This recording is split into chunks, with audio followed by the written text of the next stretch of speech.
when we think about, when I think about back this summer when corn was nearly $8,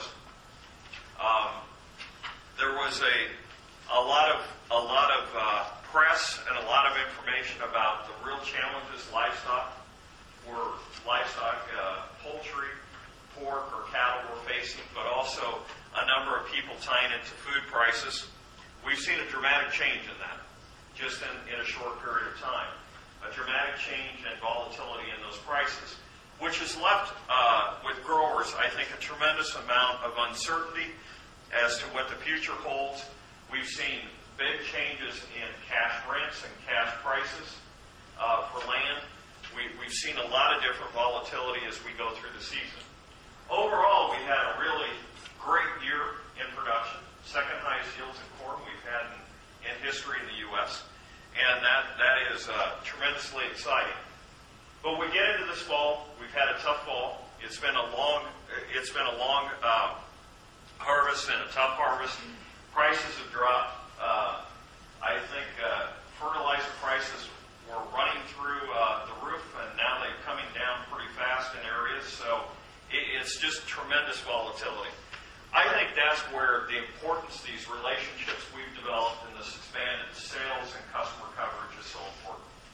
As I look out into the marketplace, it is really that continuous relationship through the year, understanding those challenges that are different from a seed perspective, so that we can help people set expectations for the following year. And what I can say is today, with our product, we had about a 3 bushel advantage in corn this last year over a number of comparisons across the U.S. And that 3 bushel is an average, right, across North America. There's some areas and some products that are 12 or 14. There are some that are in a deficit. It gets to an average. And everybody has an average that they say their yield is. But when I look at the new products we brought, we're really excited. Our triple stack products, we definitely were not the first in the marketplace with triple stacks, but our yield is competitive. What I'd say is they're parity with the best in the industry. Our double stacks, we weren't first with those either, but today we have over a 5 bushel yield advantage. And our glyphosate-only products are running about 7 bushel advantage. And we're reflecting that in our invoicing today. So with all of the volatility, we kicked off a sales plan in September. We've seen commodity prices drop dramatically since then.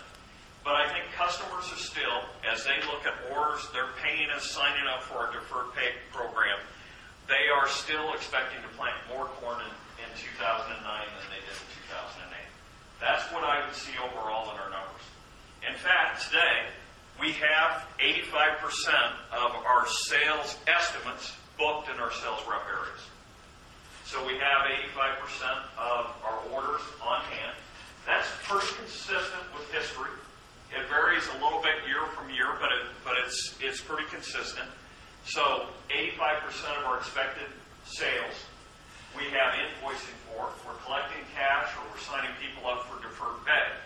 And customers that we've invoiced this year, who invoiced with us in the past, are increasing their corn units by more than 15%. So we're seeing significant increase in those corn units.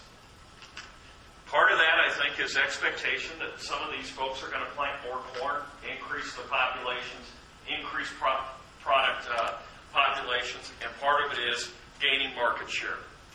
I think as this combination in these trying times, sitting down with customers, looking at a portfolio of products, really understanding their fields, their opportunities, paying off. And in a stressed year like this, we're seeing great outcome.